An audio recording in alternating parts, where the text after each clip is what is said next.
안녕하세요. 대한민국 조선부터 방산 또 에너지 관련된 업종을 담당하는 멘토 황대근입니다. 오늘은 한전 KPS 함께 살펴보도록 하겠습니다.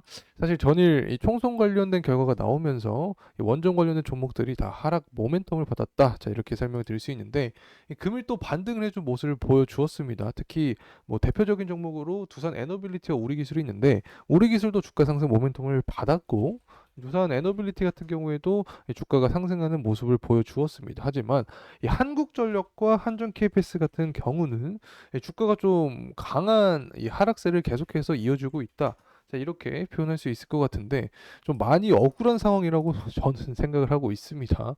이 원전 관련된 종목들이 다 상승을 한 경우에는 한전이나 뭐 한전 KPS 같은 이 기업들을 이 종목들은 이 주가가 지지부진한 모습을 보여줬고 또 원전 관련된 종목들이 다 하락할 때는 더 강한 하락세를 보여줬기 때문에 이 개인 투자자분들께서도 굉장히 힘든 시간을 보내고 계시지 않을까 다 공감을 하고 있는 상황입니다.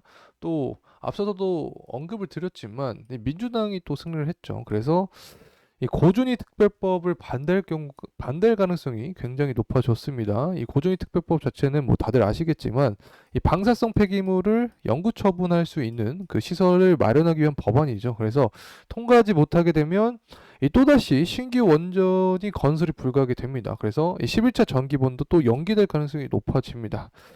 전반적으로 굉장히 좋지 않은 상황이다. 그래서 이런 상황에서 우리는 또 지난 정부를 떠올릴 수밖에 없는 상황이 될 수밖에 없게 되는 거죠.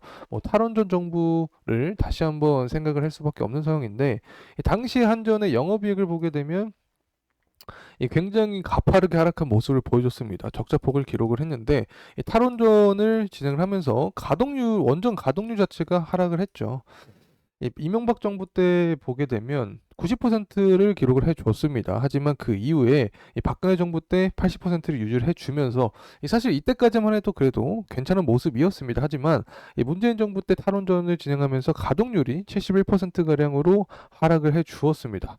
이렇게 발전 단가가 굉장히 싼 원전을 이 탈원전을 진행하니까 당연히 이 적자폭은 커질 수밖에 없게 되겠죠. 이 당시에 이 국제 에너지 기구, 이 국제 에너지 가격 자체가 증가를 했습니다. 20년부터 22년 사이에 뭐 코로나 이슈가 존재를 하면서 시장에 유동성이 공급이 되었죠. 그래서 원자재 가격이 상승했는데 그 중에서도 유가가 강한 상승폭을 보여주었고 또 천연가스 가격도 마찬가지입니다. 20년부터 22년 사이에 굉장히 강한 상승폭을 보여주었다.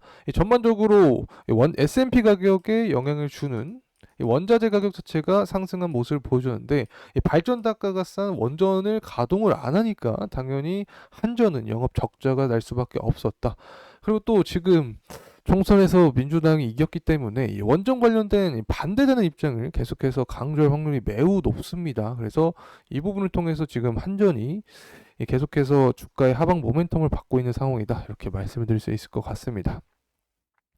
그래서 지금 상황 자체는 저도 사실은 좀 기분이 좋지 않습니다. 원전을 계속 분석을 하고 있기 때문에 이 탈원전에 대한 돌아보기 싫은 과거를 다시 한번 기억할 수밖에 없는 순간인 것 같고, 하지만 우리가 또 중장기적인 관점으로 봤을 때는 이 글로벌적인 동향과 산업의 구조는 계속해서 이 원전을 필요할 수밖에 없는 상황입니다. 그래서 이런 긍정적인 이 흐름에 대해서도 금일 말씀을 드리도록 하고 또 앞으로 추가적인 주가 상승 모멘텀은 언제 나올 수 있을지 전반적인 이야기 진행하도록 하겠습니다.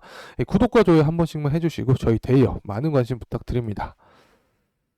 탈원전 관련된 이야기는 넘어가도록 하고 이 총선 결과에 따라서 뭐 금투세 관련된 이야기가 많이 존재를 했었죠. 대부분 뭐 금투세가 안 좋은 거는 다 알고 계실 거라고 생각을 합니다.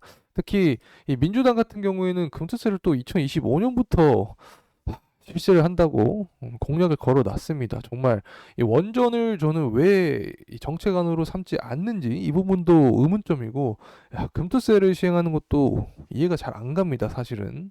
그래서 금투세를 시행하게 되면 뭐 어제도 말씀을 드렸지만 이 타이완 증시도 모두 하락하는 모습을 보여줬었고 그리고 일본 증시도 다 하락을 했기 때문에 이 금투세 자체는 시장에 악재로 작용할 수밖에 없다 이렇게 표현할 수 있을 것 같습니다.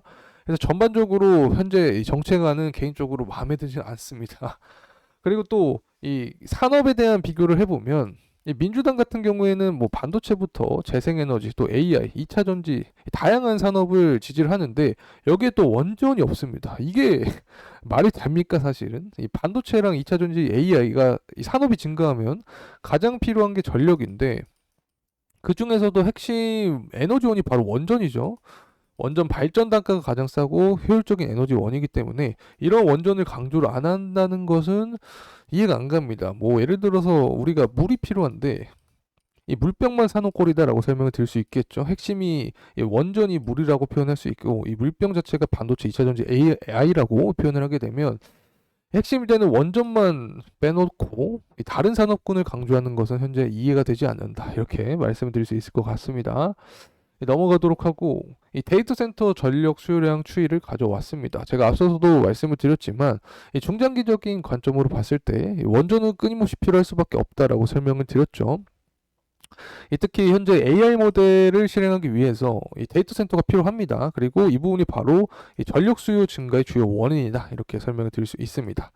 이 사실 데이터 센터 같은 경우에는 하루에 이 수만 가구가 이 사용하는 수준의 전력을 소비를 합니다. 그래서 현재 데이터 센터가 전체 전력 수요에서 차지하는 비중은 약 2.5% 정도이지만 2030년에는 7.5%까지 가파르게 늘어날 전망을 하고 있다. 자, 이렇게 표현할 수 있습니다. 이 관련된 데이터 센터가 증가를 하니까 관련된 원전 산업은 계속해서 상승할 수밖에 없다. 이렇게 말씀을 드립니다.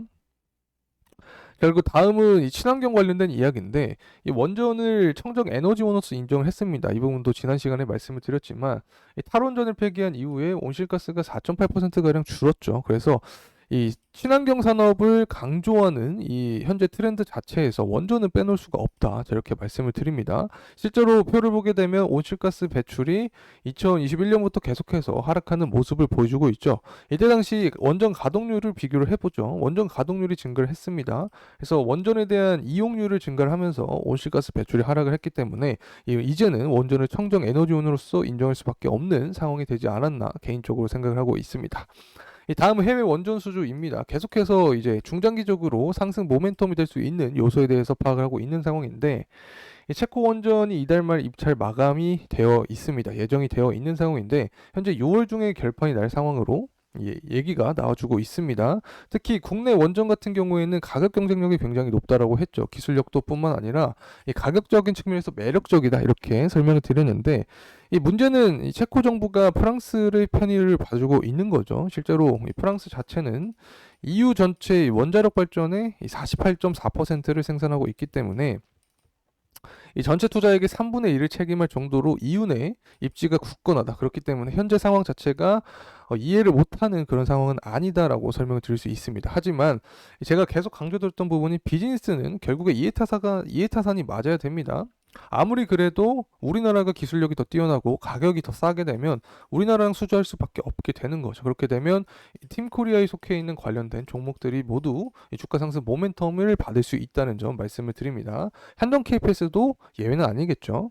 자, 이제 가격적인 측면 살펴보도록 하겠습니다. 현재 한전 KPS의 가격인데 금일 역시 주가가 하락해주는 모습을 보여주었습니다. 참 이 부분이 안타까운 상황입니다. 저도 개인적으로 생각할 때 왜 이해가 안 갑니다. 다른 뭐 우리기술이나 두산 에너빌리티 같은 종목들은 이 주가가 상승하는 모습인데 원전이 상승할 때는 뭐 그렇게 반응하지도 않던 모습을 보여주다가 하락하니까 더 강한 하락폭을 보여주는 게 참 의아합니다. 어쨌든 현재 가격대에서 이 조정폭이 진행이 되고 있다라고 설명을 드릴 수 있는데 매물대가 많은 구간이 32,000원 구간에서 지지가 나와줘야 된다 이렇게 설명을 드릴 수 있고 이 구간이 이탈을 하게 된다라고 하면 전저점 구간에서 다시 한번 지지 여부가 중요하다라고 설명을 드릴 수 있습니다. 자, 그렇다면 향후 주가 상승 모멘텀은 어떻게 될까? 앞서서 제가 대선과 관련된 이야기를 드렸었죠. 현재 바이든과 트럼프의 지지율을 보게 되면 굉장히 이 박빙인 상황입니다. 원래 최근까지만 해도 트럼프가 앞선 상황이었는데 이 바이든이 4%포인트를 제친 상황이다. 이렇게 표현할 수 있을 것 같습니다. 그만큼 이 지지율 싸움이 굉장한 상황이다. 이렇게 표현할 수 있을 것 같은데 당연히 이렇게 되면 유권자들의 표 심리를 얻기 위해서 이 정책안을 강조할 확률이 높아집니다. 그렇게 되면 이 공통 정책안인 원전 관련된 내용이 많이 나와주면서 해외 원전 수주뿐만 아니라 이 원전 관련된 기사가 계속된다 보면 한전 KPS 역시 주가 상승 모멘텀이 나올 수 있다는 점 말씀을 드립니다. 자, 이상으로 이 한정 KPS에 대한 영상 마무리하도록 하겠습니다. 끝까지 시청해주신 모든 분들께 진심으로 감사의 말씀 드립니다. 감사합니다.